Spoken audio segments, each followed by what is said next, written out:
Well, it's Groundhog Day. Again. And that must mean that I am Professor Robert E.G. Black, and this is the Groundhog Day Project. It's one of those infinite time loop situations you might have heard about. It's a thing where the same day keeps happening. Time.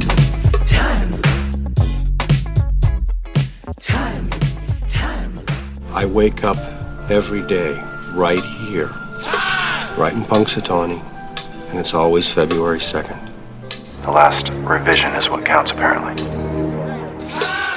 I looked back at a previous minute just to double check, because I wanted to be accurate about this. Larry's not as bad at his job as I thought. I think Rita might just be a bad producer because she didn't have, or it's a Phil problem. Phil showed up late. He got there with like a minute to spare, and then they had to do his report. Technically, he could have done his report after the footage of the event, because they're clearly not broadcasting live. No one has a radio headset. No one's talking to anybody. I said, I think a couple episodes ago, that I wasn't sure if this was supposed to be live. I was pretty sure it wasn't. And now I'm very sure it is not. This is coverage for later nightly news segment, which really they should be broadcasting live. Punxsutawney is an hour and a half out of Pittsburgh. This is the kind of thing you should be covering live in Pittsburgh, or for a Pittsburgh station, not pre-recording. And if you are pre-recording, you don't have to rush. Phil being late wouldn't be that big a deal. And though I did imply, or I maybe said outright, that Larry put the camera down once Phil stopped talking the first time, he did not.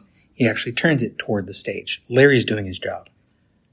That being said, in a moment in this minute, Larry puts the camera down a little too fast.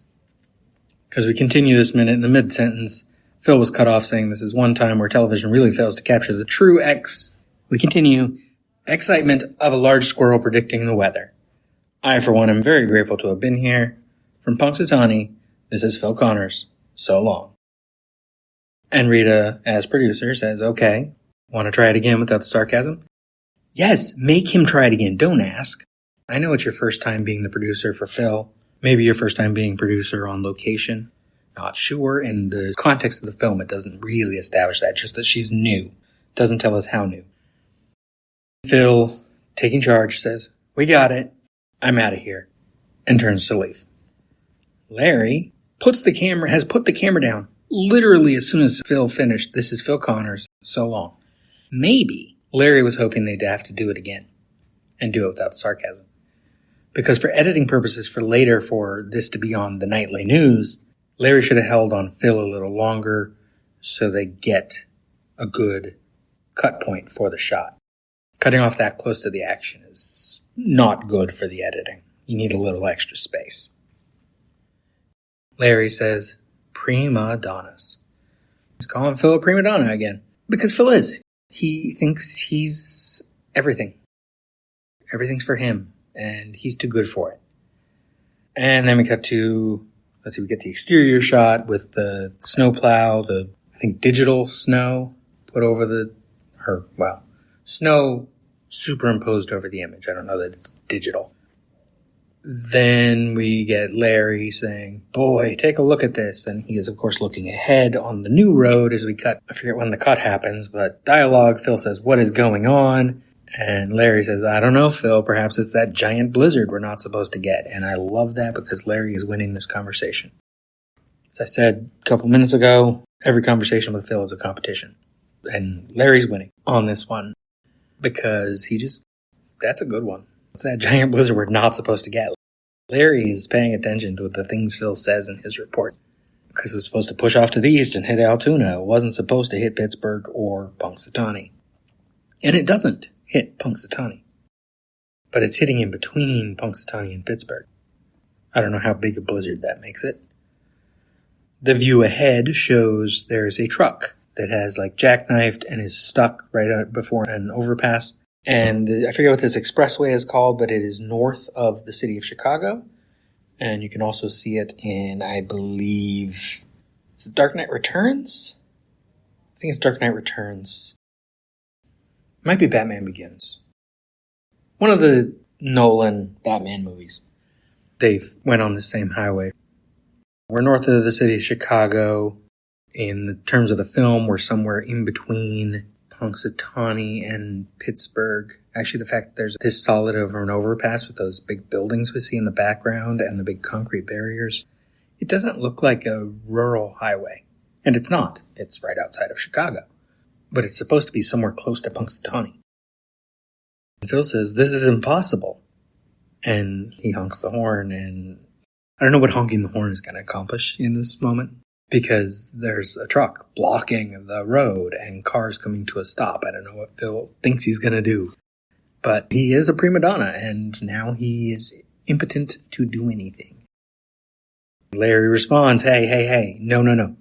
Nobody honks this horn but me, okay, pal? And then we just get more of Phil, his, tantrum. No.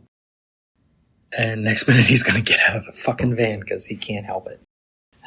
Phil's got problems, man. This is why he's in a time loop, because he thinks he's too good for it's his life. He made the choices to get where he is, and he still can't handle it.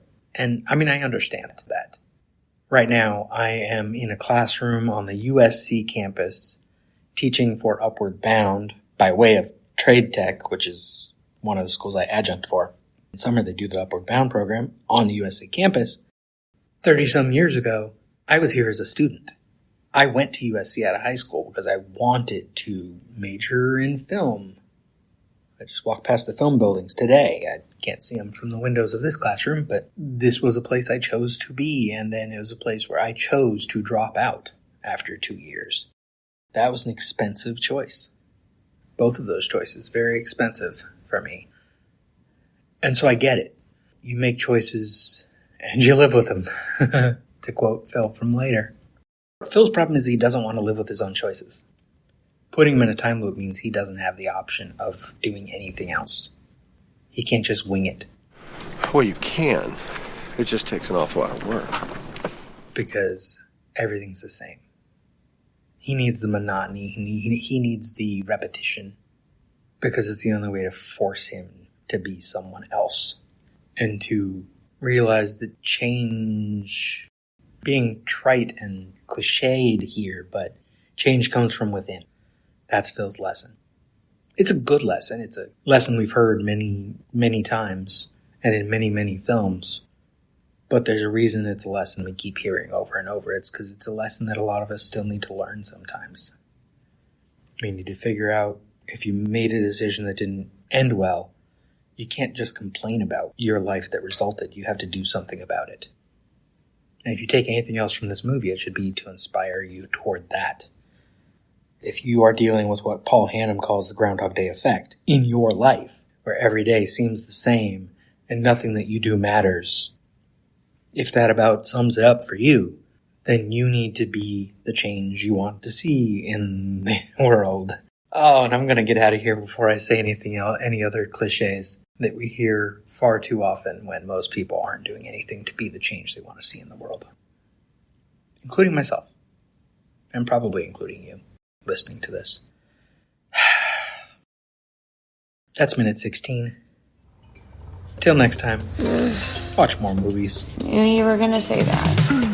This has been a production of Lemming Drops Studio. You can find links to more at lemmingdrops.com or join the Facebook group Lemming Drops Studio Tour. Also, you can support all my shows at patreon.com/lemmingdrops. What is wrong in the end which never comes?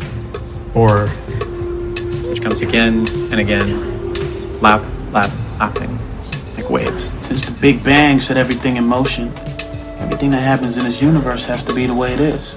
Particles unfolding the way they're destined to. How do you sleep at night? You've never seen Groundhog Day? Yeah, you know Groundhog Day is not a documentary. Remember when Groundhog Day was just a movie?